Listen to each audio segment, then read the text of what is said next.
Hello my dear student. आज के इस लेक्चर में हम रिफ्लेक्शन ऑफ लाइट के अगला लेक्चर पढ़ेंगे। आपने पिछले लेक्चर में देखे थे इंट्रोडक्शन ऑफ लाइट, मतलब कि लाइट के बारे में देखे थे। लाइट क्या होता है, वो लाइट का सोर्सेस क्या होता है उसके बारे में पढ़े थे। तो हम पिछले लेक्चर का कुछ पॉइंट के बारे में जिक्र करना चाहेंगे या रिकैप करना चाहेंगे। फर्स्ट ऑफ ऑल हम आपको बताए थे लाइट। लाइट क्या होता है? तो लाइट एक प्रकार क्या होता है, एनर्जी होता है, जिसकी सहायता से हम क्या करते हैं, किसी भी वस्तु को देखते हैं। ये हो गया, पहला पॉइंट था। दूसरा पॉइंट ये बताए थे कि लाइट जिसके द्वारा उत्सर्जित होती है या निकलती है उसको हम क्या कहते हैं, सोर्सेस ऑफ लाइट कहते हैं, मतलब कि प्रकाशीय स्रोत कहते हैं। ये कितने प्रकार के होते हैं? तो 2 प्रकार के होते हैं। एक क्या होता है, आर्टिफिशियल होता है, एक नेचुरल होता है। आर्टिफिशियल का मतलब ये हुआ जो मानवों के द्वारा बनाया गया है। जिस स्रोत के द्वारा प्रकाश उत्पन्न होता है और प्लस में वो मानव के द्वारा बनाया गया है, तो उसका मतलब ये हो गया वो आर्टिफिशियल सोर्सेस ऑफ लाइट हो जाएगा। फॉर एग्जाम्पल विद्युत बल्ब, ठीक है। और जैसे कि बात किया जाए कि कुछ लालटेन वगैरह जो होता है, जिस दैट ये सब आपका क्या होता है, आपका आर्टिफिशियल सोर्सेस ऑफ लाइट होता है, ठीक है। देन उसके बाद हम बताए थे natural sources of light. Natural sources of light में हम ये बताए थे जो प्राकृतिक की देन होती है, जो गॉड गिफ्टेड होती है, मतलब कि जो गॉड के द्वारा उत्पन्न होता है, उसको हम क्या कहते हैं, तो निश्चित रूप में उसको कहते हैं natural sources of light. For example हम बताए थे जैसे कि सन हो गया, मून हो गया, स्टार हो गया, ये सब आपका क्या होता है, नेचुरल सोर्सेस ऑफ लाइट होता है। देन इसी में हम ये बताए थे ल्यूमिनस प्लैनेट बताए थे, नॉन ल्यूमिनस प्लैनेट बताए थे। ल्यूमिनस प्लैनेट का मतलब ये हुआ जिसके पास प्रकाश होता है और प्रकाश उत्पन्न करता है, उसको हम क्या कहते हैं, ल्यूमिनस प्लैनेट कहते हैं। देन उसके बाद बताए थे नॉन ल्यूमिनस मतलब ये हुआ जिसके पास प्रकाश नहीं होता है या प्रकाश उत्पन्न नहीं करता है, उसको हम क्या कहते हैं, नॉन ल्यूमिनस प्लैनेट कहते हैं। फॉर एग्जांपल हम ये बताए थे जैसे ईंट पत्थर दिस दैट होता है। और उसके बाद इसमें हम एक चीज़ और थोड़ा सा कंफ्यूजन क्रिएट होने वाला था, उसको हम दूर भी किए थे। हम ये बोले थे कि प्रकाश तो उत्पन्न मतलब कि ये नहीं करेगा, और अर्थात ये भी हम बोल सकते हैं इसमें इसके पास स्वयं भी प्रकाश नहीं रहेगा या स्वयं का प्रकाश भी इसके पास नहीं रहेगा, तो उसको हम क्या कहते हैं, नॉन ल्यूमिनस प्लैनेट कहते हैं। फॉर एग्जांपल हम इसमें हम मून भी बताए थे, मून इसी के अंतर्गत आता है। देन उसके बाद हम चले थे प्रॉपर्टीज ऑफ लाइट, यानी कि प्रकाश की विशेषता में। प्रकाश की विशेषता में जो सबसे पहला पॉइंट बोले थे वो हम बोले थे मतलब कि यहाँ पर विभिन्न प्रकार के जो साइंटिस्ट आए थे वो अपना मत रखे थे मतलब ये बताए थे कि ये बोले थे प्रकाश के बारे में, जो होता है प्रकाश जो होता है डुअल नेचर का होता है। क्या होता है, डुअल नेचर। डुअल नेचर मतलब ये हुआ दोहरी प्रकृति होती है। दोहरी प्रकृति मतलब ये हुआ कि ये कण प्रकृति की भी होती है। देन उसके बाद क्या होता है, तरंग प्रकृति की, मतलब particle nature and wave nature दोनों की होती है। इसको सत्यापित करने के लिए विभिन्न प्रकार के वैज्ञानिक भी बोले थे, जैसे कि लेकिन अमूमन हम लोग क्या करते हैं, थोड़ा-सा इस चीज़ को समझाने के लिए क्या करते हैं, किसी खिड़की से प्रकाश आ रही है, तो प्रकाश में थोड़ा बहुत कण ऐसे करके मूवमेंट करते हुए ज़िगज़ैग गति दर्शाते रहती है, तो उसको हम क्या कर देते हैं, हाँ, कि ये प्रकाश जो होता है ना कण की तरह बिहेव करता है। No, this is wrong statement. ये नहीं हो सकता है कभी भी, ये ऐसा नहीं समझाया जा सकता इस पॉइंट को। हमेशा ध्यान रखिएगा, प्रकाश जो होता है पहले जो आए थे न्यूटन साहब, वो बोले थे प्रकाश जो होता है कण नेचर को होता है। इसमें कण नेचर के कैसे होता है तो ये हम पहले बता दिए थे। फिर दूसरा आए थे हाइगेन नामक वैज्ञानिक, वो बोले थे कि प्रकाश जो होता है वेव नेचर की होती है। क्या होती है, वेव नेचर की होती है। और वेव नेचर में वेव जब तक चलेगा तो कंटिन्यूअसली रूप से क्या होता है, उसमें एनर्जी का फ्लो होते रहता है। देन अर्थात हम ये कह सकते हैं कि वेव नेचर के प्रकाश में क्या होता है, प्रकाश के साथ-साथ या प्रकाश जो होता है एक प्रकार की एनर्जी के रूप में कंटिन्यूअसली रूप से उसमें क्या होते रहता है, फ्लो होते रहता है। लेकिन पार्टिकल नेचर में ऐसा नहीं होता है। बट फिर से एक और आइंस्टीन नामक वैज्ञानिक आए थे। आइंस्टीन नामक वैज्ञानिक ये बोले थे कि नहीं, रियलिटी यही है कि लाइट जो होता है वो पार्टिकल नेचर ही होता है। और इसको वो जो समझाने के लिए जिस फिनोमेना का प्रयोग किए थे उसका नाम है फोटो इलेक्ट्रिक इफेक्ट। क्या नाम होता है, फोटो इलेक्ट्रिक इफेक्ट, मतलब प्रकाश विद्युत प्रभाव। इसको वो समझाने के लिए क्या किए थे, उन्होंने एक मेटल का सरफेस लिए थे, ठीक है? मेटल के सरफेस पर क्या किए थे, कुछ रेज़ को एकदम फ्लो किए थे, रेज़ को बहुत ज़्यादा तीव्रता से वो क्या किए थे, उस पर मतलब कि इंसिडेंट किए थे, यानी कि आपतित किए थे। और आपतित करने के बाद होता क्या था, जैसे ही प्रकाश रिफ्लेक्टिव हो रहा था, तो रिफ्लेक्टेड होने के साथ क्या हो रहा था, उस मेटल के सरफेस में मतलब कि इजेक्शन ऑफ इलेक्ट्रॉन, मतलब ये हो रहा था, इलेक्ट्रॉन का इजेक्ट हो रहा था। इलेक्ट्रॉन उस जो रिफ्लेक्ट हुए जो रे मतलब कि दूसरी ओर जो लौट रहा था, उसके साथ-साथ कुछ मात्रा में इलेक्ट्रॉन भी उसके साथ-साथ क्या हो रहा था, इजेक्ट हो रहा था। तो इस फिनोमेना को क्या बोल दिए थे, फोटो इलेक्ट्रिक इफेक्ट। यहाँ से ये बोले थे कि इस तरह बिहेव कर रहा है प्रकाश, इसका मतलब कहीं न कहीं ये क्या है, पार्टिकल नेचर का है। प्लस में ये भी बोले थे कि थोड़ा-सा वहाँ पर इस बात का भी मतलब कि पार्टिकल नेचर में इस बात को भी पुष्टिकरण किया गया था कि पार्टिकल नेचर में जो होता है, प्रकाश जो होता है, वो क्या होता है, फोटोन का क्या होता है, कलेक्शन होता है, समूह होता है। मतलब कि प्रकाश जो होता है, वो हमेशा अ, एनर्जी के पैकेट के रूप में चलता है। क्या होता है? एनर्जी के पैकेट के रूप में चलता है, एकदम सीधी रूप से फ्लो चार्ट में क्या होता है, फ्लो रूप से एकदम सीधे फ्लो में क्या होता है, गमन करते रहता है। तो एनर्जी का जो पैकेट होता है, उसको हम क्या कहते हैं? क्वांटा कहते हैं। क्या कहते हैं? क्वांटा। और इस फिनोमेना को हम क्या कहते हैं? या ये जो क्वांटा का जो निर्माण हुआ, उसको हम क्या कहते हैं? फोटोन कहते हैं।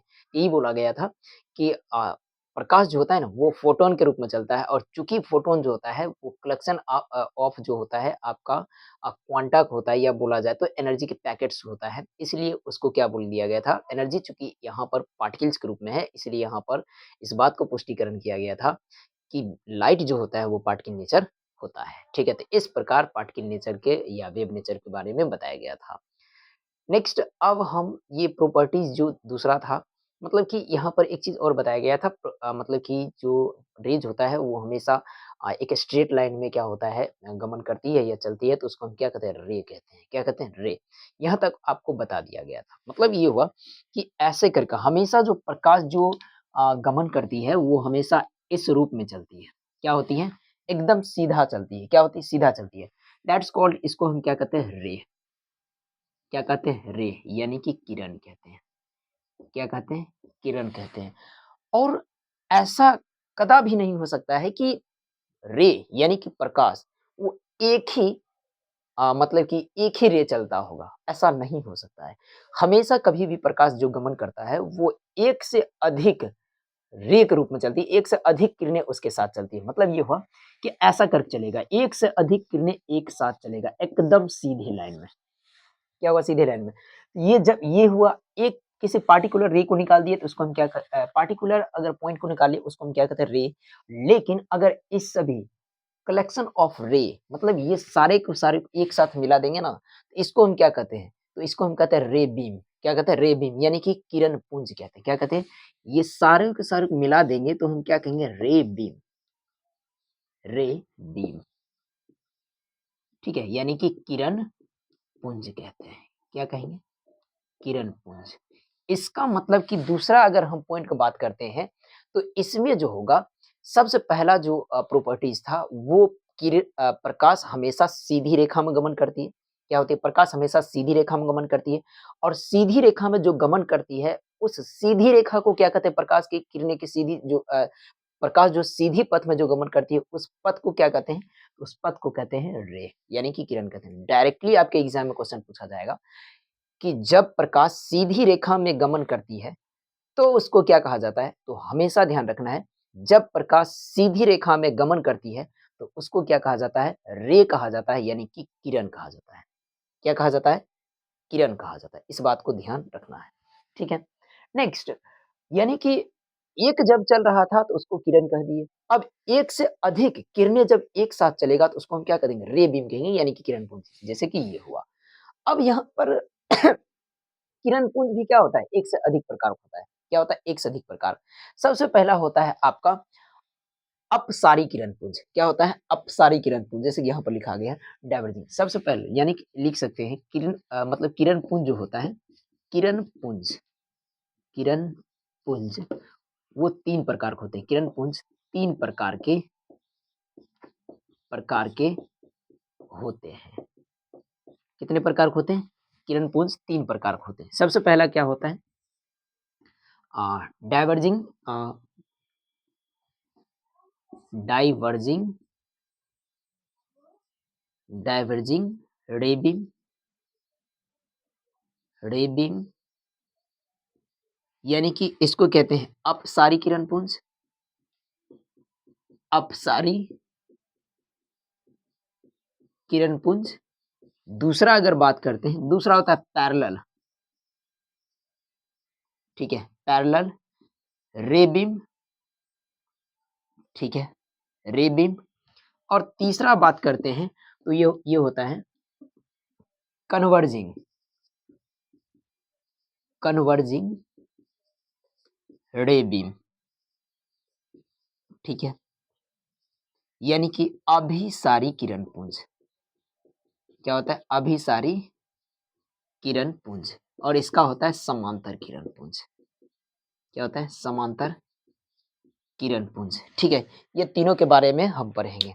अब तीनों के बारे में जो पढ़ेंगे, इसमें सबसे पहले हम पढ़ेंगे डाइवर्जिंग रे बीम।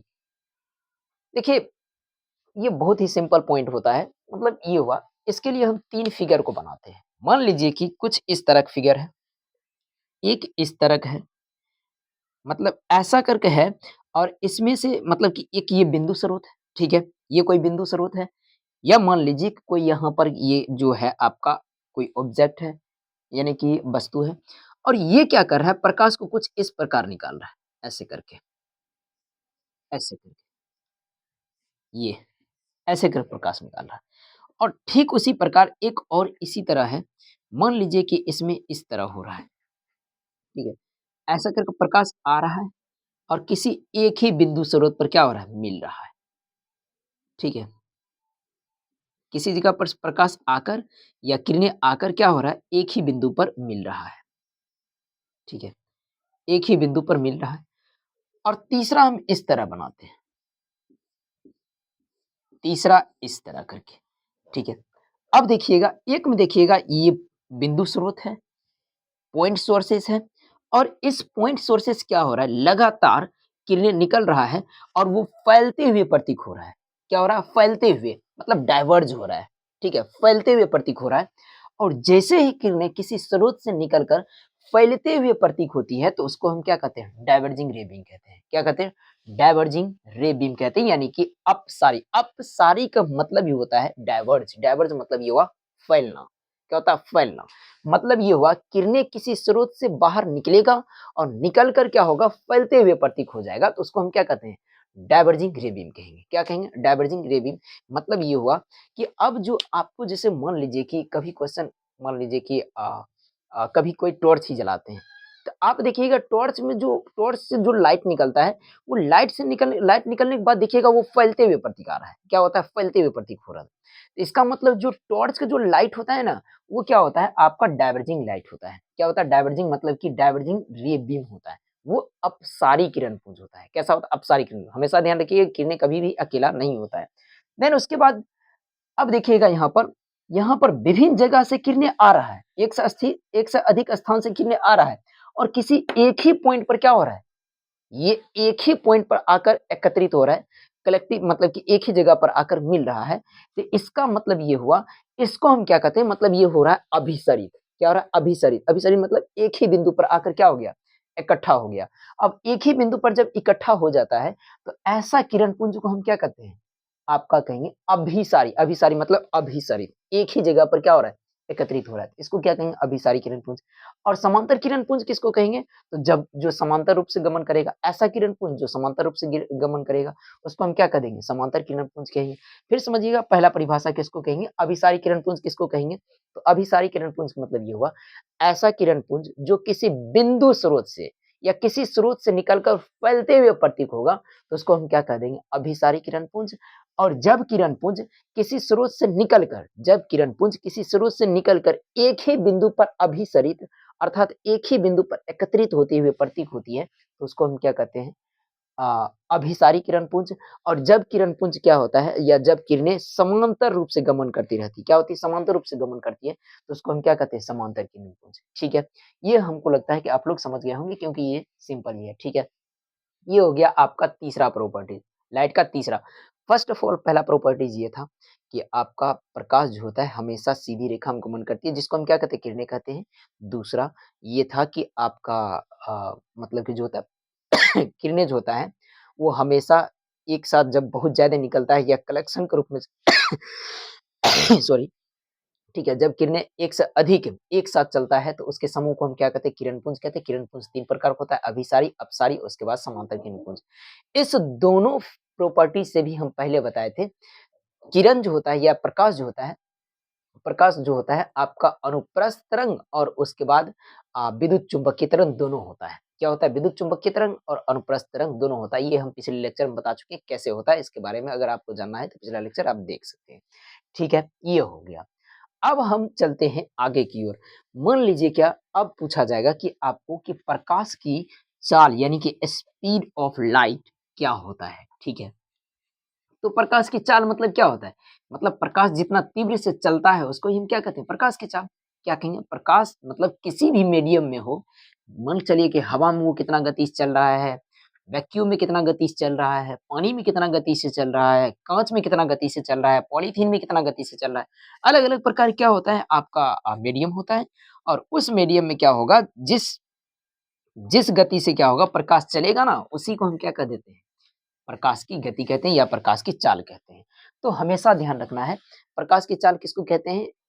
प्रकाश जिस चाल से गमन करती है किसी भी मीडियम में उसको हम क्या कहते हैं? प्रकाश की चाल। क्या कहते हैं? प्रकाश की चाल। और प्रकाश की चाल हमेशा ध्यान रखिएगा सबसे ज़्यादा किसमें होती है? तो प्रकाश की चाल जो होता है सबसे ज़्यादा प्रकाश की चाल जो होता है सर्वाधिक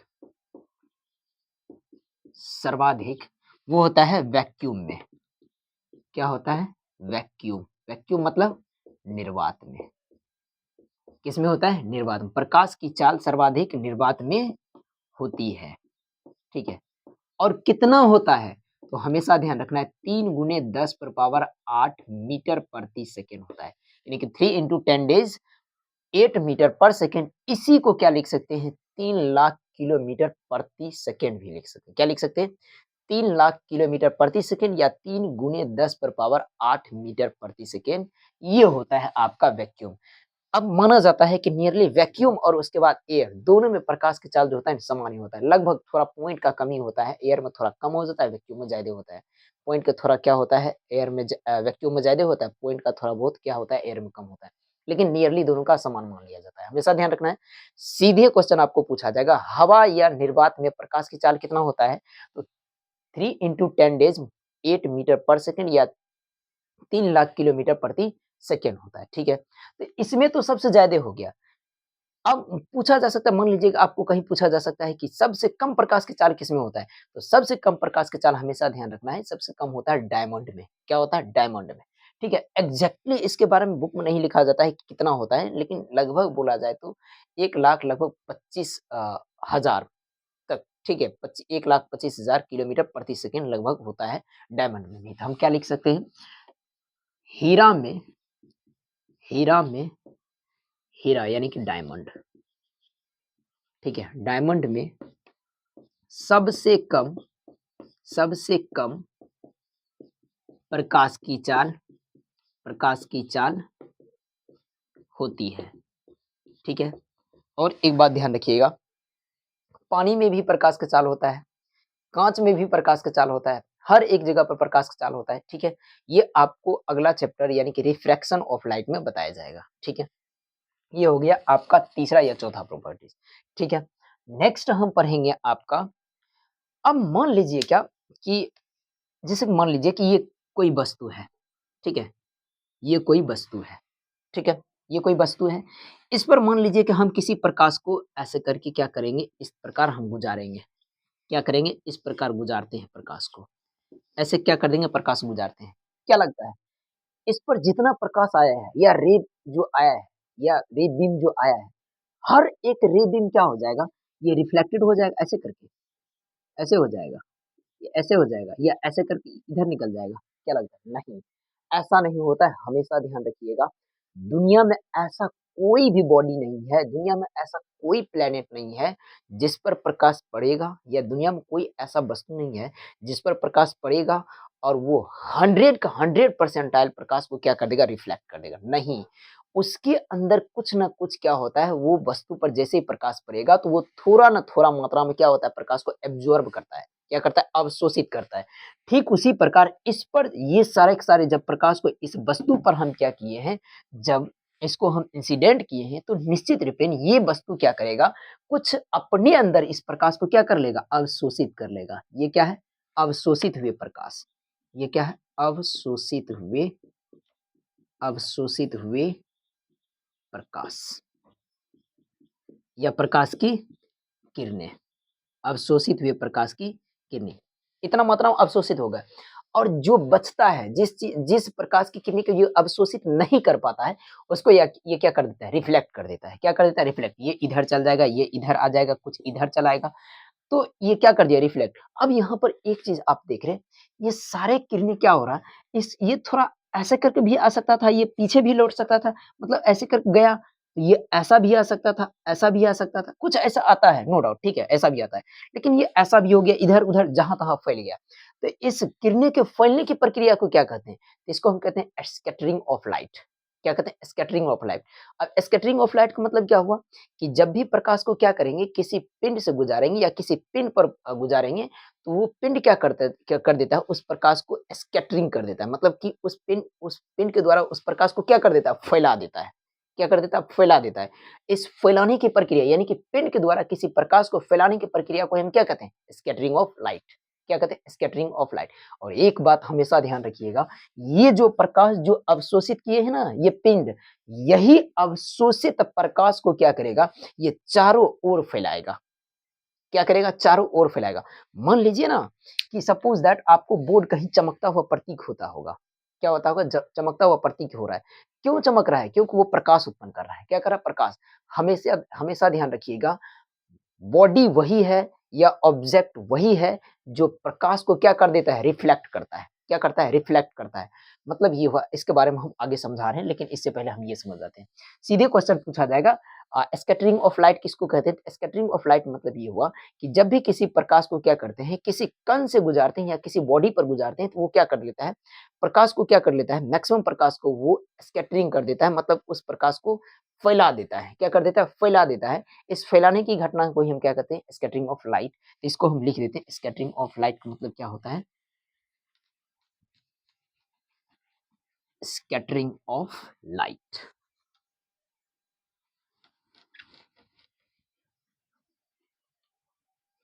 यानी कि यहां पर पॉइंट हम बना देते हैं, scattering of light. Scattering of light, scattering of light यानी कि प्रकाश की प्रकीर्णन, प्रकाश का प्रकीर्णन या प्रकाश की प्रकीर्णन, प्रकीर्णन। ठीक है, प्रकीर्णन किसको कहेंगे, तो लिख सकते हैं इसमें, जब जब प्रकाश को या किरण पुंज को, जब प्रकाश को या किरण पुंज को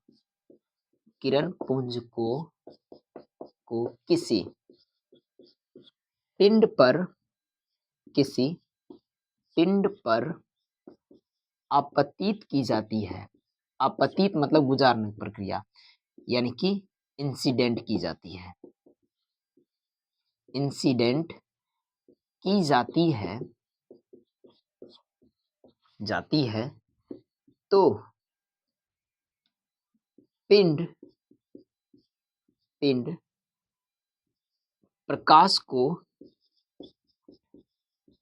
को फैला देता है। क्या कर देता है, फैला देता है, अर्थात रिफ्लेक्ट कर देती है। क्या कर देती है, रिफ्लेक्ट, फैला देती है, अर्थात रिफ्लेक्ट कर देती है, रिफ्लेक्ट यानी कि परावर्तित कर देती है, रिफ्लेक्ट कर देती है। इस घटना दिस फिनोमिनन, इस घटना को ही स्कैटरिंग ऑफ लाइट कहा जाता है। क्या कहा जाता है, स्कैटरिंग ऑफ लाइट कहा जाता है। क्या कहा जाता है, स्कैटरिंग ऑफ लाइट। ठीक है, स्कैटरिंग ऑफ लाइट मतलब ये हुआ, किसी भी प्रकाश से जब मतलब प्रकाश को क्या किया जाएगा, किसी कण से गुजारा जाएगा, तो वो कण क्या कर देता है, उस प्रकाश को स्कैट कर देती है, मतलब उसको फैला देती है। उस घटना को ही हम क्या कहेंगे, स्कैटरिंग ऑफ लाइट। या आप इस तरह भी बोल सकते हैं कि जब प्रकाश की किरण पुंज को या प्रकाश को किसी कण से गुजारा जाता है, तो वो कण क्या कर देता है, उस प्रकाश को मतलब कि छितरा देती है या फैला देती है या स्कैटरिंग कर देती है, तो उसको हम क्या कर देते हैं, उसको हम क्या कहेंगे, स्कैटरिंग ऑफ लाइट कहेंगे, ठीक है। अब स्कैटरिंग ऑफ लाइट, क्या इसमें थोड़ा मात्रा में जो प्रकाश जो उस पर गया है, क्या थोड़ा भी मात्रा में अवशोषित होता है वो कण के द्वारा? बिल्कुल होता है। तो इस बात को हम लिख देते हैं कि कि कण के द्वारा क्या लिखेंगे, scattering of scattering of light, light के दौरान, के दौरान दौरान कुछ प्रकाश, प्रकाश की किरणें, किरणें कणों के द्वारा क्या हो जाता है, कणों के द्वारा, द्वारा अवशोषित हो जाती है। क्या हो जाती है, अवशोषित हो जाती है, ठीक है। इस बात को ध्यान रखिएगा, क्या हो जाती है, अवशोषित। और जो अवशोषित होती है ना, वही किरणें फिर से क्या होते रहते, वो निकालते रहते, ठीक है। इसके बारे में अब पढ़ते हैं। अब डायरेक्टली आपको क्वेश्चन पूछा जाएगा, बॉडी क्या होता है, वस्तु क्या होता है, ऑब्जेक्ट क्या होता है। तो इसके बारे में हम समझते हैं, ऑब्जेक्ट क्या होता है, ठीक है।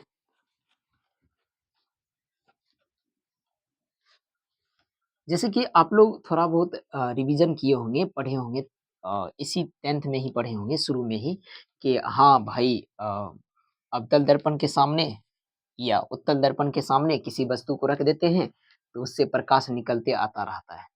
क्या निकलता है ना, वही प्रकाश, या प्रकाश को गुजार देते हैं और गुजारने के बाद क्या होता है, तब हम इमेज का निर्माण करते हैं, ठीक है। तो एक्चुअली में वो वहां पर जो लाइट आया है या प्रकाश जो गुजारते हैं, वो प्रकाश कहाँ से आया है, ठीक है। क्या वहां पर कोई किसी प्रकार के टॉर्च को जलाया जाता है या किसी सूर्य को रखा जाता है? नहीं।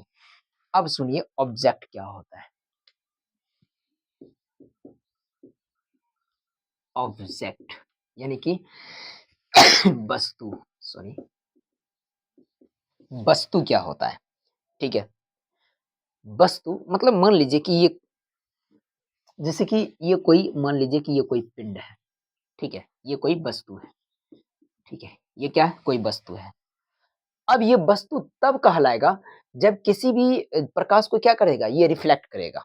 क्या करेगा, रिफ्लेक्ट करेगा, ठीक है। मान लीजिए कि इधर से प्रकाश आया है, इसको ये क्या कर, मान लीजिए कि इधर से प्रकाश आया है, इधर से प्रकाश आया है, ये क्या कर देगा, इसको रिफ्लेक्ट कर देगा। या मान लीजिए कि इधर से प्रकाश आया, इधर रिफ्लेक्ट कर देगा, ठीक है, इधर रिफ्लेक्ट कर देगा, ऐसे करके इधर रिफ्लेक्ट कर देगा, इधर रिफ्लेक्ट करेगा, चारों बॉल, ठीक है। मतलब ये हुआ, वस्तु वह होता है जो प्रकाश को क्या करती रहता है, रिफ्लेक्ट करती है। क्या करती है, रिफ्लेक्ट करती है, उसको क्या कहते हैं, वस्तु। लेकिन एक बात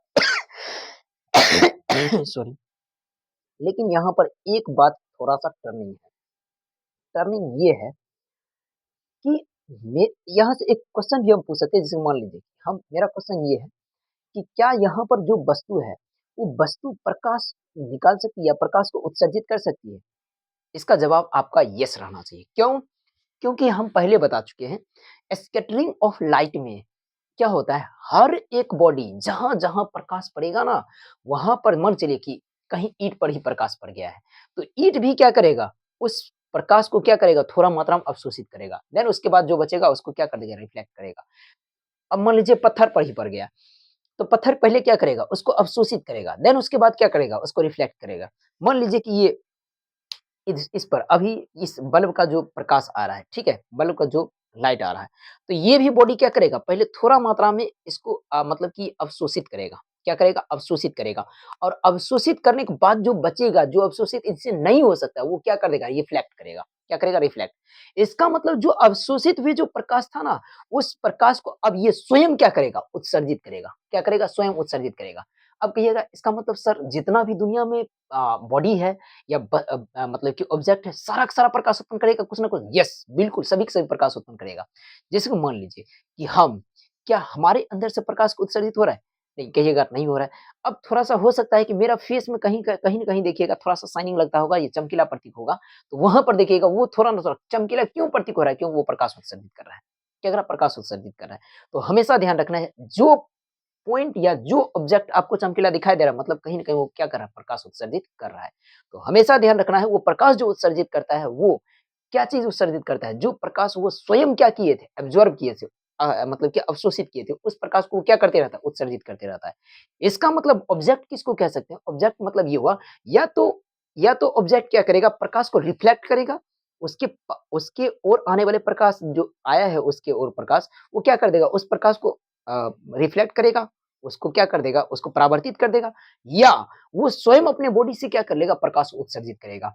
हमेशा ध्यान रखिएगा, कहिएगा क्या प्रकाश उत्सर्जित करने का कारक होता है? नो, उसके पास उत्सर्जित करने का कारक नहीं होता है, बट वो जो प्रकाश को जो ग्रहण किए थे, उसी प्रकाश को क्या कर रहा है, वो उत्सर्जित कर रहा है। मतलब कि ये हुआ कि ये अगर कोई प्रकाश को उत्सर्जित कर रहा है, ऐसे करके ये चारों बगल प्रकाश उत्सर्जित कर रहा है, ठीक है, ये चारों बगल प्रकाश को उत्सर्जित कर रहा है, इसी के हम क्या कहते हैं, स्कैटरिंग ऑफ लाइट। ये चारों बगल प्रकाश को उत्सर्जित क्यों किया? क्योंकि कहीं न कहीं इस पर पहले प्रकाश आया था। ये प्रकाश, ये वस्तु अगर ये प्रकाश को उत्सर्जित कर रहा है थोड़ा मात्रा में, इसका मतलब ये हुआ कि कहीं न कहीं ये इस पर पहले प्रकाश पड़ा था, और पड़ने के बाद ये क्या किए, अवशोषित किए, अवशोषित करने के बाद ये धीरे-धीरे अब क्या कर रहा है, उत्सर्जित कर रहा है प्रकाश को। ओके? इसका मतलब ये हुआ, बॉडी किसको कहते हैं, या ऑब्जेक्ट किसको कहते हैं? तो ऑब्जेक्ट मतलब ये हुआ, ऑब्जेक्ट वह होता है जो क्या करते रहता है, प्रकाश उत्सर्जित करता है, या प्रकाश को क्या करती है, रिफ्लेक्ट करती है। उसको क्या कहते हैं, ऑब्जेक्ट कहते हैं। ठीक है? इसी पॉइंट को हम क्या करेंगे, यहाँ पर लिख देंगे। हम इतना उम्मीद करेंगे कि आप वस्तु की परिभाषा समझ चुके होंगे। ठीक है? देखिए, अमूमन होता क्या है कि आप कहीं भी देखिएगा, वस्तु का परिभाषा नहीं बताया जाता है। सिंपल है, सब सोचते हैं वस्तु है भाई, वस्तु कुछ नहीं, लेकिन एग्ज़ैक्टली मान लीजिए वस्तु का अगर परिभाषा आपसे पूछ दिया जाए, होता क्या है? ठीक है? आप देख लीजिए, मैक्सिमम जगह पर वस्तु का परिभाषा नहीं बताया जाता है। लेकिन हाँ, हर एक जगह बोल दिया जाता है, हाँ, कोई वस्तु रख दिए, वस्तु से प्रकाश निकल, अरे! वस्तु से प्रकाश निकल रहा है, तो वस्तु का परिभाषा, वस्तु होता क्या है? ठीक है? इसका मतलब वस्तु परिभाषा यहाँ पर आपको पता चल गया होगा। वस्तु क्या होता है, ऑब्जेक्ट क्या होता है? तो वस्तु वह होता है, यानी कि ऑब्जेक्ट वह होता है, वस्तु वह होता है जो जो प्रकाश यानी कि लाइट को परावर्तित करती है, परावर्तित करती है, परावर्तित करती है, करती है, अथवा अथवा प्रकाश क्या करती है, उत्सर्जित करती है। क्या करती है? उत्सर्जित करती है। स्वयं प्रकाश क्या करती है? उत्सर्जित करती है। उसको क्या कहते हैं? तो निश्चित रूप में उसको कहते हैं ऑब्जेक्ट। क्या कहते हैं? ऑब्जेक्ट कहलाता है। ठीक है? ठीक है। और ऐसे भी आप लोग पढ़े होंगे, ऑब्जेक्ट या वस्तु या पिंड 2 प्रकार बताए थे। एक प्रदीप्त मतलब जो प्रकाश उत्पन्न करता है, तो इसका मतलब कि जिसके पास प्रकाश रहेगा वही तो प्रकाश उत्पन्न करेगा ना। अब सूर्य प्रकाश उत्पन्न कर रहा था, सूर्य के पास था, तो उसके पास एकदम दिखावा है कि भाई वो प्रकाश उत्पन्न कर रहा है, लेकिन इसके भी पास मतलब कोई अदर पिंड भी है ना, तो वो भी प्रकाश क्या करेगा? उत्सर्जित करेगा, क्योंकि वो स्वयं क्या किए रहते हैं, अवशोषित किए रहते हैं प्रकाश के, इसलिए वो क्या करेगा? पिंड जो होगा आपका प्रकाश को उत्सर्जन करेगा। और जो पिंड भी, दुनिया में जितना भी पिंड है, अगर वो प्रकाश को उत्सर्जित करता है, तो वो पिंड है या वस्तु है।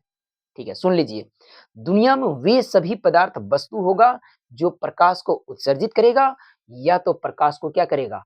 परावर्तित करेगा। फिर सुनिएगा, दुनिया में वे सभी पदार्थ वस्तु है जो प्रकाश को उत्सर्जित करेगा या प्रकाश को क्या करेगा? परावर्तित करेगा, तो वो वस्तु होगा। अगर नहीं करता है, तो इसका मतलब वो वस्तु नहीं है। क्या होगा? वस्तु नहीं है। ठीक है, ये हो गया आपका अ, मतलब वस्तु। ठीक है, तो ये हो गया। अब नेक्स्ट मान लीजिए कि पूछा जाएगा क्या कि जैसे कि आपको बताया गया था इससे पहले, प्रकाश का जो चाल होता है, वो होता है 3 गुने 10 पावर 8 मीटर पर सेकेंड। ठीक है, दूसरा हम बताए थे, डायमंड में प्रकाश की चाल सबसे कम होता है, निर्वात में सबसे ज्यादा, और डायमंड में सबसे कम। इसका मतलब हम एक चीज और बता सकते हैं यहाँ से, अगर प्रकाश की चाल निर्वात में सबसे मैक्सिमम होती है, ठीक है, और डायमंड में सबसे कम होती है, तो कहीं न कहीं प्रकाश की जो चाल है, यानी कि स्पीड ऑफ लाइट, क्या वो मीडियम पर डिपेंडेंट हो सकता है? बिल्कुल हो सकता है, यानी कि प्रकाश की चाल जो होता है वो हमेशा माध्यम पर डिपेंड करेगा। क्यों? अरे, एक बात बताइए, जब कुछ नहीं है, ठीक है, मान लीजिए कि ये यहाँ पर, इसको हम वैक्यूम बनाने की कोशिश करते हैं, यहाँ पर मान लीजिए कि यहाँ पर कुछ नहीं है, ये वैक्यूम है। क्या है? वैक्यूम। तो यहाँ पर जब प्रकाश आएगा, तो एकदम धड़ाधड़ जैसे कि रहेगा, प्रकाश सीधे निकलते जाएगा। क्या होगा? निकलते जाएगा। क्यों? क्योंकि इससे रोकने वाला कोई नहीं है यहाँ पर। अरे वैक्यूम है, इसका मतलब कुछ नहीं है, वैक्यूम मतलब निर्वात, निर्वात में मतलब कुछ नहीं, निर्वात मतलब कोई वायु भी नहीं है वहाँ पर। इसका मतलब वायु बिना वायु नहीं है, या वहाँ पर कुछ नहीं है। इसका मतलब जैसे ही प्रकाश इसमें जाएगा तो एकदम धड़ाधड़ आगे की ओर क्या होते रहेगा, बढ़ते रहेगा। लेकिन एक पल के लिए मान लीजिए कि इसी में अब हम क्या कर देते हैं, वायु कर देते हैं। वायु क्या कर देते हैं, रख देते हैं। इसमें वायु को रख देंगे। अब वायु रखेंगे तो कहीं न कहीं ये प्रकाश जाएगा, तो इस प्रकाश को किरणें को क्या करेगा, वायु को जो कण होगा वो क्या करेगा, रोकेगा। हाँ या ना? बिल्कुल रोकेगा। तो इसका मतलब क्या होगा, अब जो होगा प्रकाश निर्वात में जितना तेज़ी से चल रहा था, अब उसके तुलना में थोड़ा कम क्या हो जाएगा, स्लो हो जाएगा। अब मान लीजिए कि यहाँ पर क्या कर दिए, यहाँ पर वायु नहीं रखकर हम थोड़ा-सा क्या कर दिए, धूल कण रख दिए। क्या कर दिए, धूल कण। ठीक है, इस धूल कण को रख दिया। अब बताइए जो प्रकाश की किरणें जो जाएगा, क्या वायु की तुलना में फास्ट जाएगा? नहीं, वायु की तुलना में अब क्या हो जाएगा, स्लो। क्यों? क्योंकि अब रोकने वाला और बड़ा-बड़ा यहाँ पर क्या आ गया, कण आ गया। नहीं, तो इसका मतलब ये हो गया कि यहाँ पर भी प्रकाश की चाल क्या हो जाएगा, धीरे। मतलब ये हुआ कहीं न कहीं प्रकाश की चाल जो होता है, वो मीडियम पर डिपेंड करता है, माध्यम पर निर्भर करता है। यानी कि विभिन्न प्रकार के माध्यम में क्या हो जाता है, प्रकाश की चाल अलग-अलग होता है। ठीक है? तो हमेशा ध्यान, अब किस माध्यम में कितना चाल होता है, तो वो आपको रिफ्रैक्शन ऑफ लाइट में बताया जाएगा।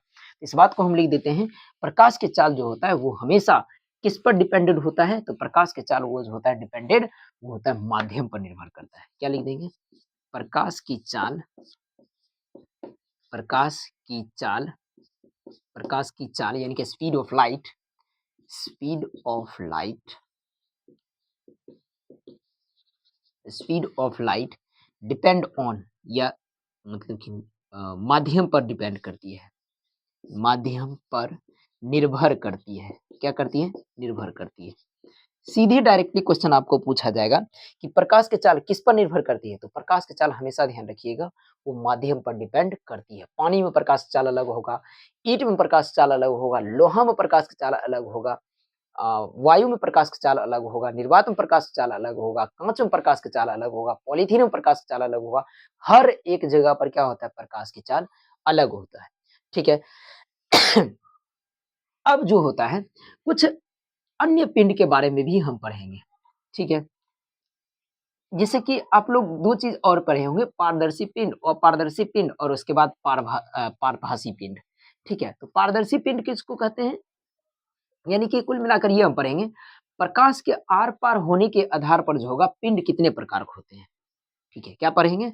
प्रकाश के आर-पार होने के आधार पर, प्रकाश प्रकाश के आर-पार होने के आधार पर, होने के आधार पर पिंड के प्रकार, पिंड के प्रकार। ठीक है? कौन-कौन होता है? तो पहला होता है पारदर्शी पिंड। क्या होता है? पारदर्शी पिंड। अब पारदर्शी पिंड किसको कहेंगे? बताइए, पारदर्शी पिंड किसको कहेंगे? तो वे पिंड जिससे प्रकाश क्या हो जाता है, आर-पार हो जाता है। अर्थात हम क्या कर सकते हैं, वे पिंड जो क्या होता है, प्रकाश को आर-पार कर देता है। अगर मान लीजिए प्रकाश आर-पार होगा तो निश्चित रूप में हमें क्या होगा, इस पार से उस पार दिखाई देगा। ठीक है? एनीवे इस बात को ध्यान रखिए कि हम इसके बाद जो पॉइंट पढ़ेंगे वो हम कैसे देखते हैं वो पॉइंट पढ़ेंगे, लेकिन फिलहाल में यहाँ पर याद रखिए, जैसे जिस चीज़ से प्रकाश आर-पार होगा ना, इस पार से उस पार, तो हम क्या करेंगे, उस वस्तु से भी हम होकर क्या कर देंगे, इस पार से उस पार देख सकते हैं। मान लीजिए कि कोई व्हाइट पॉलीथीन है, ठीक है? अब व्हाइट पॉलीथीन में देखिएगा आप इस पार से उस पार देख लेते हैं बढ़िया ढंग से। क्यों? क्योंकि वो व्हाइट पॉलीथीन जो था ना, वो प्रकाश को क्या कर रहा है, इस पार से उस पार क्या कर रहा था? वो मतलब कि उससे इस पार से उस पार प्रकाश पार हो रहा था, या आगे मतलब कि जो हो रहा था, आर-पार हो रहा था प्रकाश। तो जिस पिंड से प्रकाश आर-पार होता है, उससे उससे क्या हो सकता है कि उससे किसी भी वस्तु को आर-पार देखा जा सकता है। इसका मतलब हम ये बोल सकते हैं पारदर्शी पिंड किसको कहते हैं? वे पिंड जिससे प्रकाश आर-पार होता है, या वे पिंड जिससे हम क्या होते हैं, आर-पार देख सकते हैं, उसको हम क्या कहते हैं? पारदर्शी पिंड कहते हैं। इस बात को लिख देंगे, क्या लिखेंगे? वे पिंड जिससे जिससे प्रकाश प्रकाश या जिससे जिससे इस पार से उस पार, जिससे इस पार से उस पार, इस पार से उस पार पार देखा जा सकता है, देखा जा सकता है, सकता है। क्या कहलाता है? पारदर्शी पिंड कहलाता है। फॉर एग्जाम्पल व्हाइट पॉलीथीन यानी कि पॉलीथीन, ठीक है, व्हाइट पॉलीथीन, ठीक है, क्या शुद्ध पानी होगा? यस, प्योर वाटर हो जाएगा, प्योर वाटर यानी कि शुद्ध पानी हो जाएगा, ठीक है। इस तरह के दो एग्जांपल। अब दूसरा दूसरा पिंड क्या होता है? अपारदर्शी पिंड। क्या होता है? अपारदर्शी पिंड। अब अपारदर्शी पिंड किसको कहेंगे? तो जिससे प्रकाश आर पार नहीं होगा। अब आर पार नहीं होगा तो क्या हम आर पार देख सकते हैं? बिल्कुल नहीं देख सकते। अरे हमेशा ध्यान रखिएगा, जिससे प्रकाश आर पार होगा उसी वस्तु से होकर हम क्या कर सकते हैं? इस पार से उस पार देख सकते हैं, और जिससे नहीं होगा उससे हम आर पार नहीं देख सकते। तो जिससे हम उस इस पार से उस पार नहीं देख सकते उसको हम क्या कहते हैं? अपारदर्शी पिंड। जैसे जैसे ईंट पत्थर दिस दैट जो होता है आपका क्या हो जाएगा? ईंट होगा, पत्थर होगा, जैसे कि ये मार्कर हो गया, क्या हो गया? अपारदर्शी पिंड है, इससे आर पार नहीं देखा जा सकता है। अब इससे आर पार नहीं देखा जा सकता है तो कुल मिलाकर ये हो गया कि इससे आर पार प्रकाश भी नहीं होता है। दूसरा होता है पारभासी पिंड। क्या होता है? पारभासी पिंड। पारभासी पिंड किसको कहेंगे? तो जिसमें प्रकाश अल्प मात्रा में क्या होता है? आर पार होता है। जिससे प्रकाश क्या होता है? अल्प मात्रा में आर पार होता है, उसको हम क्या कहेंगे? पारभासी पिंड। जैसे में थोड़ा-सा गंदा जल भी हो सकता है, या बोला जाए कि बहुत ज़्यादा मात्रा में जल भी हो सकता है। तेल लगा हुआ कागज़ भी हो सकता है, और उसके बाद ब्लैक पॉलीथीन भी हो सकता है, ठीक है? ये मान लिया जाएगा। ये हो गया, ठीक है? तो ये हो गया। अब थोड़ा-सा हम एक चीज़ रिकैप कर देते हैं, प्रकाश की विशेषता, क्योंकि ये क्वेश्चन पूछा जाता है, ठीक है? प्रकाश की विशेषता आप पढ़ चुके हैं। पहला विशेषता आप पढ़े होंगे, प्रकाश एक प्रकार क्या होता है? ऊर्जा होता है, जिसके उपयोग से हम क्या करते हैं? किसी भी वस्तु को देखते हैं। दूसरा बताए थे, प्रकाश के चाल जो होता है सर्वाधिक किसमें होता है? तो वो निर्वात में होता है, 3 गुने 10 पावर 8 मीटर पर सेकंड। दूसरा, प्रकाश की चाल जो होता है सबसे कम किसमें होता है? वो होता है आपका डायमंड में होता है, ठीक है? तीसरा, हम ये बोले थे कि प्रकाश जो होता है किस पर निर्भर करता है? या प्रकाश की चाल जो होता है वो किस पर निर्भर करता है? वो माध्यम पर निर्भर करता है। तीसरा चौथा ये हम बताए थे, प्रकाश जो होता है अनुप्रस्थ तरंग होता है, और अनुदैर्ध्य तरंग सॉरी अनुप्रस्थ तरंग और विद्युत चुम्बकीय तरंग दोनों प्रकार का होता है।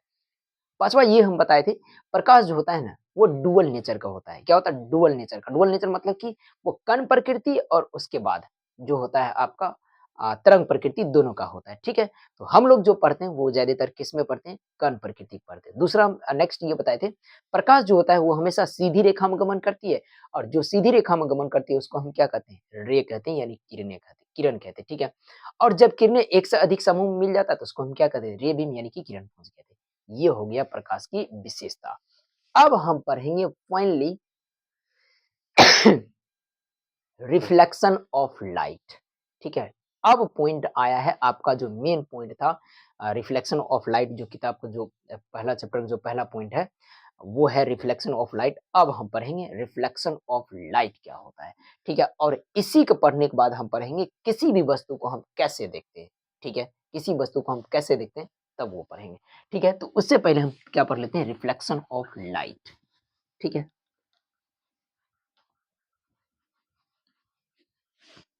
देखिए, रिफ्लेक्शन ऑफ लाइट के बारे में आप कहीं न कहीं थोड़ा बहुत निश्चित रूप में 8 क्लास में पढ़ के आए होंगे, ठीक है? 8 क्लास में ही आपको बढ़िया ढंग से निश्चित रूपेण आपकी जो मैडम थी या कोई भी थे, वो निश्चित रूपेण आपको पढ़ाए होंगे, और वहाँ पर भी आप अच्छा ढंग से याद कर सकते थे और अच्छा ढंग से पढ़ भी सकते हैं।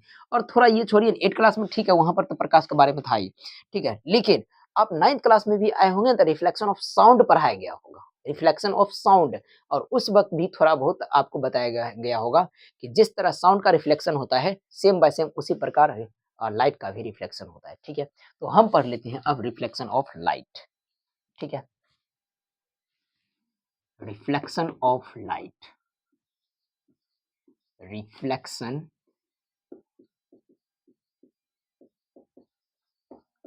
Of light. अब रिफ्लेक्शन ऑफ लाइट किसको कहते हैं?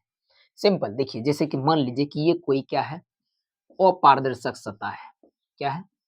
अपारदर्शक सतह, ठीक है? ये अपारदर्शक सतह है, ठीक है? ऐसा करके अपारदर्शक सतह है। अब क्या कर देते हैं, मान लीजिए कि ये कोई रे को हम ऐसा करके इंसिडेंट करा दिए हैं, गुजार दिए, ठीक है? क्या किए? इस रे को गुजार दिए। अब क्या होता है यहाँ पर, जैसे ये रे को ऐसा गुजारे हैं, सेम बाय सेम इतना ही एंगल बनाते हुए क्या हो जाता है? ये प्रकाश दूसरी ओर लौट जाता है। क्या होता है? ये प्रकाश जितना एंगल बनाते हुए ऐसे करके जो इंसिडेंट हुआ है, सेम बाय सेम उतना ही एंगल बनाते हुए क्या हो जाता है? ये आगे की ओर बढ़ जाता है या दूसरी ओर लौट जाता है। अब मेरा क्वेश्चन ये है, जो यहाँ पर रे आया है और जो आया है, वो दूसरी ओर जो लौटा है, मतलब यही किरण दूसरी ओर लौटा है।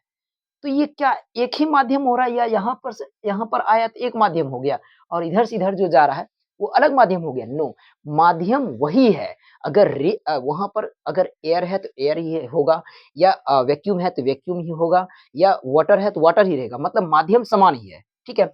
चाहे वो रिफ्लेक्टेड किरणें के लिए हो, चाहे वो इंसिडेंट किरणें के लिए हो। नहीं, इसका मतलब यहाँ पर सेम बाय सेम माध्यम में हो रहा है ये प्रक्रिया, ठीक है? मतलब दोनों के लिए इंसिडेंट रे है, उसके बाद रिफ्लेक्टेड रे है, दोनों के लिए माध्यम समान है।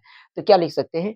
समान माध्यम में क्या होता है, जब प्रकाश की किरणें क्या होता है किसी अपारदर्शक सतह पर, जब प्रकाश की किरणें किसी अपारदर्शक सतह पर पड़ती है, तो क्या हो जाती है? वो टकराने मतलब अपारदर्शक सतह से टकराने के बाद क्या हो जाती है? सेम बाय सेम उतना ही एंगल बनाते हुए क्या हो जाती है? दूसरी ओर लौट जाती है। तो उसको हम क्या कहेंगे? Reflection of light. फिर सुन लीजिए, रिफ्लेक्शन ऑफ लाइट मतलब ये हुआ, जब प्रकाश की किरणें किसी अपारदर्शक सतह से टकराकर दूसरी ओर लौट जाती है तो उसको हम क्या कहते हैं? उसको हम कहते हैं रिफ्लेक्शन ऑफ लाइट। और हमेशा ध्यान रखिएगा इसका एंगल उतना ही होता है और दोनों के लिए माध्यम क्या होता है? समान होता है, वहाँ पर माध्यम चेंज नहीं होता है, ठीक है? अब यहाँ पर एक बात बताइए, यहाँ पर ये रे आया है, तो आने वाली किस पर आया है? तो ये आया है आपका इस अपारदर्शक सतह पर। तो आने वाली रे को हम क्या कहते हैं? इंसिडेंट रे यानी कि आपतित किरणें। क्या कहते हैं? आपतित किरणें। आपतित किरणें यानी कि इंसिडेंट रे। इंसिडेंट रे, ठीक है? ये हो गया और ये टकरा गया, ये टकरा यहाँ जब टकराया और टकरा के क्या हो गया? दूसरी ओर लौट गया। तो दूसरी ओर लौटने वाली किरणें को क्या कहते हैं? इसको हम क्या कहते हैं? परावर्तित किरणें। क्या कहते हैं? परावर्तित किरणें यानी कि रिफ्लेक्टेड, रिफ्लेक्टेड, ठीक है? रिफ्लेक्टेड रे, ठीक है? ये हो गया। अब इसमें हम क्या करते हैं? अच्छा एक बात बताइए, चूँकि ये रे आ रहा था और इस पर आकर ये टकरा कर क्या हो गया? दूसरी ओर लौट गया।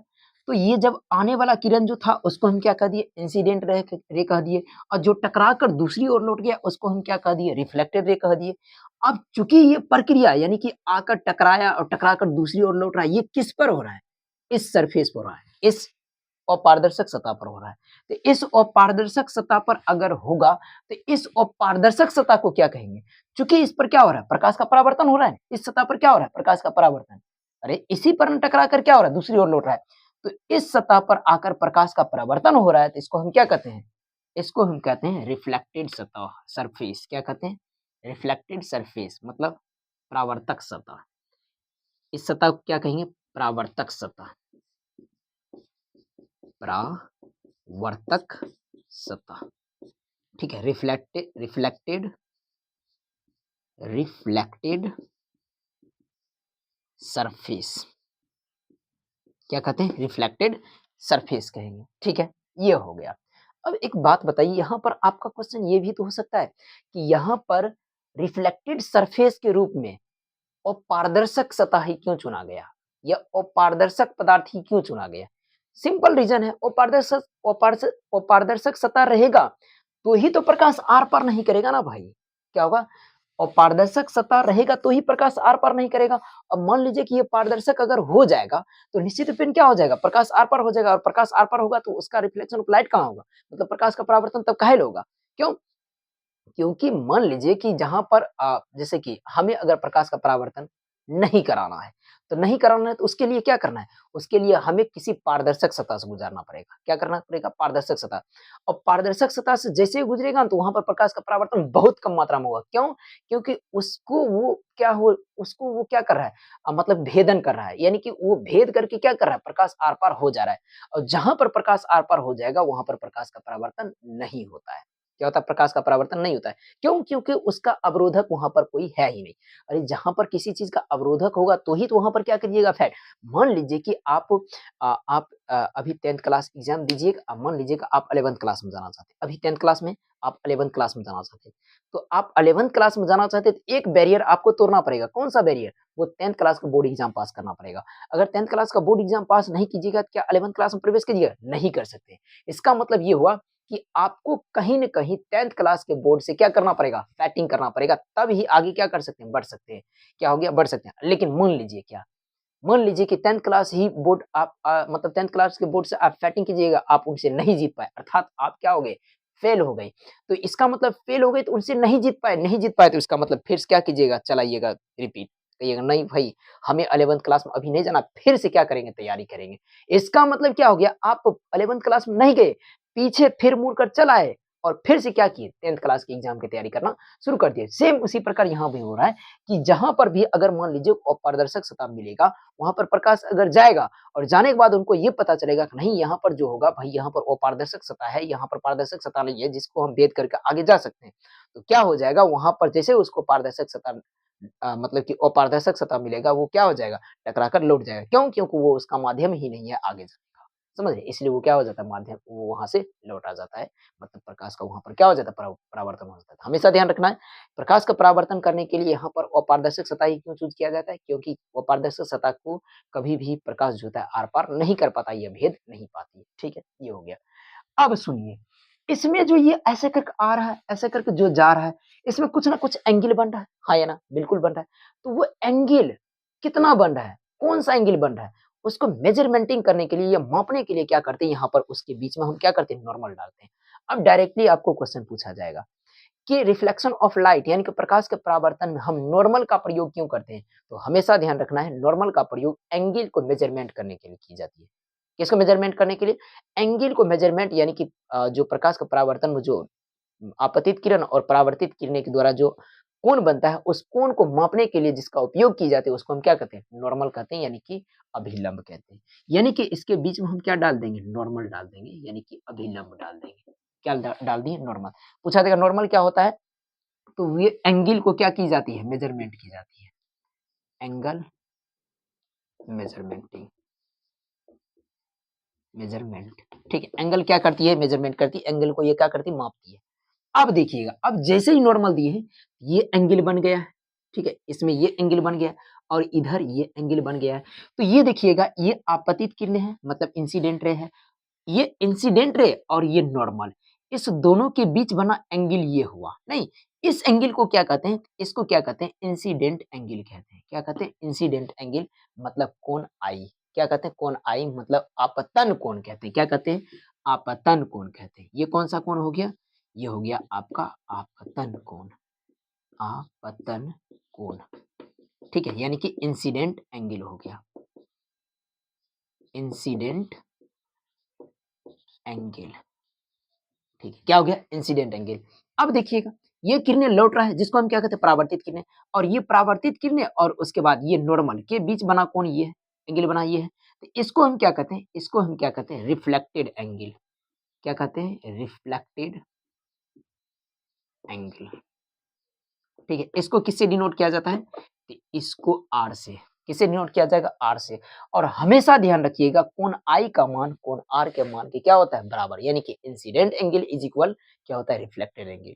मतलब हमेशा आपतन कोण परावर्तन कोण के क्या होता है? बराबर होता है। ठीक है? ये आपके प्रकाश के परावर्तन के नियम में पढ़ाया जाएगा। ये हो गया प्रकाश का परावर्तन का मतलब कि घटना, इसमें क्या-क्या चीज़ बन रहा है वो हो गया। अब एक चीज़ अच्छा फिर से इसको हम एक बार रिकैप कर देते हैं। प्रकाश का परावर्तन किसको कहेंगे? प्रकाश का परावर्तन वह घटना होता है जिसमें क्या होता है प्रकाश किसी अपारदर्शक सतह पर पड़ती है तो वो टकरा कर क्या हो जाती है दूसरी ओर लौट जाती है, उसको हम क्या कहते हैं? प्रकाश का परावर्तन कहते हैं। और जो प्रकाश किसी पारदर्शक सतह पर टकराया है उसको हम क्या कहते हैं? उसको आपतित किरणें यानी कि इंसिडेंट रे कहते हैं।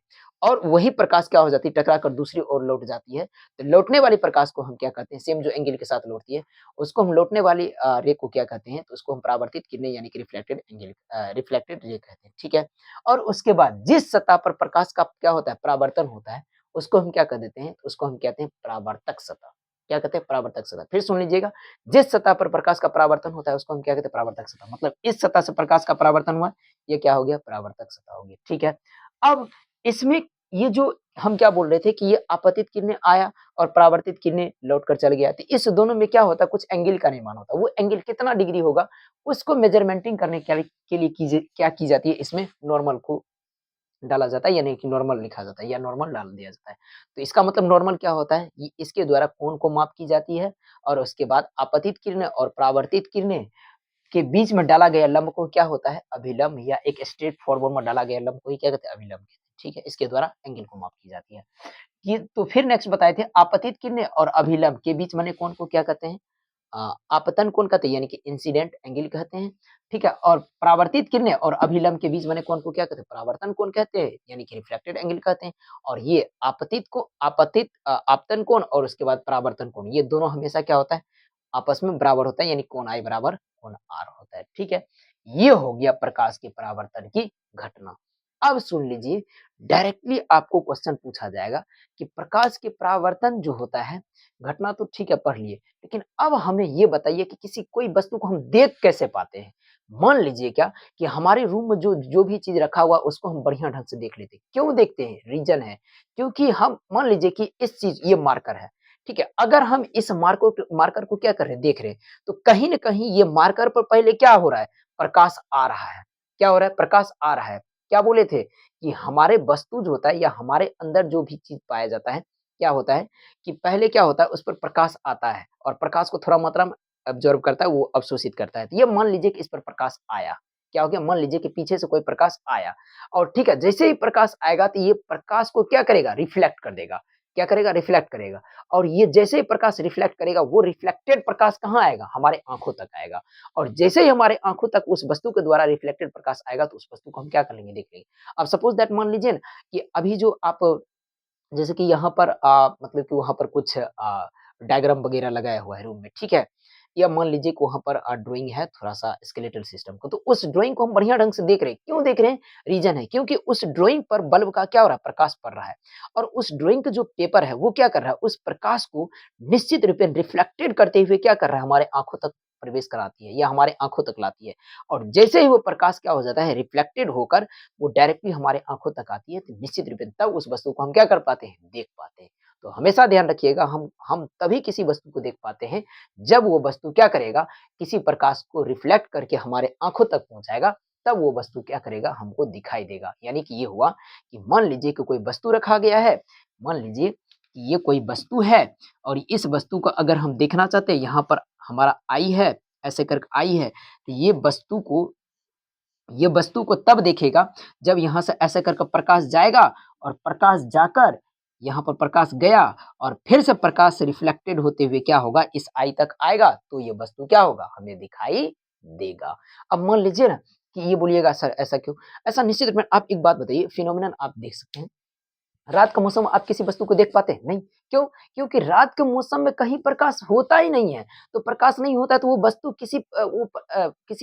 जब प्रकाश नहीं होता है, तो वस्तु किसी भी प्रकाश या कोई प्रकाश को कहाँ से लेकर आएगा? नहीं लेकर आएगा तो इसका मतलब वहाँ पर प्रकाश नहीं है और जब प्रकाश नहीं है तो निश्चित रूप में वो प्रकाश को रिफ्लेक्ट नहीं करेगा और रिफ्लेक्ट नहीं करेगा तो वो हमारे आँखों तक नहीं आएगा और नहीं आएगा तो हम उस वस्तु को देख नहीं पाते हैं। इसलिए रात के मौसम में किसी वस्तु को देख नहीं पाते हैं क्योंकि वो वस्तु किसी भी रात के मौसम में किसी भी प्रकार का प्रकाश नहीं मिलने के कारण वो प्रकाश को रिफ्लेक्ट नहीं कर पाती है जिसके कारण हम किसी वस्तु को रात को देख नहीं पाते। ठीक है? ये हो गया मतलब कि हम किसी वस्तु को इस प्रकार देखते हैं। अब हम पढ़ेंगे प्रकाश के परावर्तन भी 2 प्रकार का होता है। कितने प्रकार के होते हैं? 2 प्रकार के, ठीक है? तो थोड़ा-सा टाइम ज़्यादा हो गया है, तो इसको हम पढ़ेंगे कल। ये सारे के सारे बातें हम कल लिखा देंगे और कल पढ़ेंगे बहुत ही इंटरेस्टिंग पॉइंट जो हो सकता है आपको किताब का कॉन्सेप्ट नहीं है, लेकिन हम पहले बता चुके हैं फिज़िक्स जैसे ही स्टार्ट किए तो उससे पहले बता चुके हैं। थोड़ा-थोड़ा आपको 11th लेवल भी टच अप करना है ताकि निश्चित रूप में आपको याद करने की कैपेबिलिटी या समझने की अंडरस्टैंडिंग जो होता है क्षमता वो बढ़ेगा और बढ़ेगा तो यही छोटे-छोटे समझने की क्षमता आपको आगे चल के क्या कर देगा? एक बढ़िया स्टूडेंट यानी कि एक अच्छे स्टूडेंट के रूप में निश्चित रूप में आपको उभार सकता है, ठीक है? तो थोड़ा-थोड़ा हम नेक्स्ट लेवल तक भी पढ़ेंगे और जैसे देखिए एक बात तय है आपको 100 परसेंटाइल बोर्ड एग्ज़ाम में अगर क्वेश्चन को अटेम्प्ट करना है ना, तो निश्चित रूप में आपको थोड़ा ना थोड़ा आगे पढ़ना पड़ेगा। एक बात बताइए, कोई भी ये क्यों बोल देता है कि एनसीईआरटी की जो है ना आप बढ़िया से घोर के पी लीजिए और आप जो है ना किसी भी एग्ज़ाम को क्रैक कर जाइएगा। देखिए, बात सही है कि एनसीईआरटी हो चाहे किसी भी विषय का जो होता है ना आप बढ़िया से पढ़ लीजिएगा, पास कर जाइए एग्ज़ाम। लेकिन एक बात हमेशा ध्यान रखना है कि एनसीईआरटी ये नहीं कहता है कि हमारे अंदर जो लिखा हुआ है उसी चीज़ को पढ़िए आप पास कर जाइए। ऐसा में आप ज़िंदगी में कोई एग्ज़ाम पास नहीं कर सकते। हमेशा ध्यान रखना पड़ेगा आपको जो भी एनसीईआरटी में जो चीज़ दिया गया है, उसके आगे का पॉइंट और उसके पीछे का पॉइंट पढ़ना पड़ेगा। तभी आप क्या कर सकते हैं कि निश्चित रूपेण कोई एग्ज़ाम क्रैक कर पाइएगा, मतलब 100% क्वेश्चन को अटेम्प्ट कर सकें। मतलब ये बोल रहा है कि जो पॉइंट दिया गया है उसके आगे का भी पॉइंट थोड़ा मात्रा में, और उसके पीछे पॉइंट तो पढ़ना ही, आगे मतलब थोड़ा नेक्स्ट लेवल पढ़ना पड़ेगा। इसका मतलब ये हुआ 10th क्लास के भी एनसीईआरटी अगर है, तो उसमें भी जो पॉइंट है उसके आगे का भी थोड़ा पॉइंट पढ़ना पड़ेगा और थोड़ा पीछे का भी पॉइंट पढ़ना पड़ेगा, तभी आप बोर्ड एग्ज़ाम का 100 परसेंटाइल क्वेश्चन को अटेम्प्ट कर सकते हैं। और हम जब भी क्लास में पढ़ाते हैं, हम इतना ज़रूर बोलते हैं कि हम जितना चीज़ पढ़ाते हैं, अगर आप इस चीज़ को बढ़िया ढंग से ध्यान दे दिए, तो निश्चित रूपेण हम लिख कर दे देंगे कि आपको 100% पक्का इसी के अंदर से क्वेश्चन मिलेगा और आता भी है क्वेश्चन, ठीक है? तो ये सारे के सारे पॉइंट को हम कल लिखाएँगे, कल पढ़ेंगे, ठीक है? और कल बहुत इंटरेस्टिंग पॉइंट पढ़ेंगे, जो कि आपको किताब में ये होगा या आप कहीं नाम भी नहीं सुने होंगे कि प्रकाश के परावर्तन जो होता है, वो भी 2 तरह से होता है, यानी कि प्रकाश के परावर्तन भी 2 प्रकार के होते हैं। आप प्रकाश के परावर्तन के 2 नियम पढ़े होंगे, लेकिन प्रकाश के परावर्तन के 2 प्रकार से जो होता है प्रकाश का परावर्तन, वो नहीं पढ़े होंगे। और या हम किसी भी वस्तु को किस किस परावर्तन के परावर्तन से देखते हैं, या कोई वस्तु चमकते रहता है, देखिएगा, मान लीजिए कि यहाँ ऐसे करके रख दिए, ये थोड़ा चमकीला है, क्यों चमकीला है? ये किस प्रकाश के परावर्तन के नियम के कारण चमकीला है, या किस प्रकाश के परावर्तन के कारण चमकीला है, ये बताएँगे। कोई वस्तु बहुत कम चमकता है, वो किस प्रकाश के परावर्तन के कारण बहुत कम चमकता है। हम किसी वस्तु को, हम अपने रूम में रखे हुए वस्तु को किस प्रकाश के परावर्तन के प्रकाश के परावर्तन के कारण देखते हैं, या हमारे दुनिया में जो भी चीज़ है, वो किसी भी वस्तु को देखता है, तो किस प्रकाश के परावर्तन के कारण देखता है, ठीक है? ये सब हम पढ़ेंगे कल। कल बहुत इंटरेस्टिंग क्लास होने वाला है, तो मिलते हैं नेक्स्ट वीडियो के साथ। हम इतना उम्मीद करते हैं कि आप इस चीज़ को, जितना भी आपको हम समझाएँ हैं, वो सारे के सारे चीज़ समझ गए होंगे। अगर समझ गए होंगे तो निश्चित रूपेण आप लेक्चर को देखने के बाद निश्चित रूपेण आपको जो चीज़ मतलब कि मान लीजिए कि जो चीज़ बहुत अच्छे ढंग से नहीं समझे होंगे, उससे संबंधित आप क्वेश्चन पूछ सकते हैं। ओके, मिलते हैं। Thank you. मिलते हैं नेक्स्ट लेक्चर के साथ।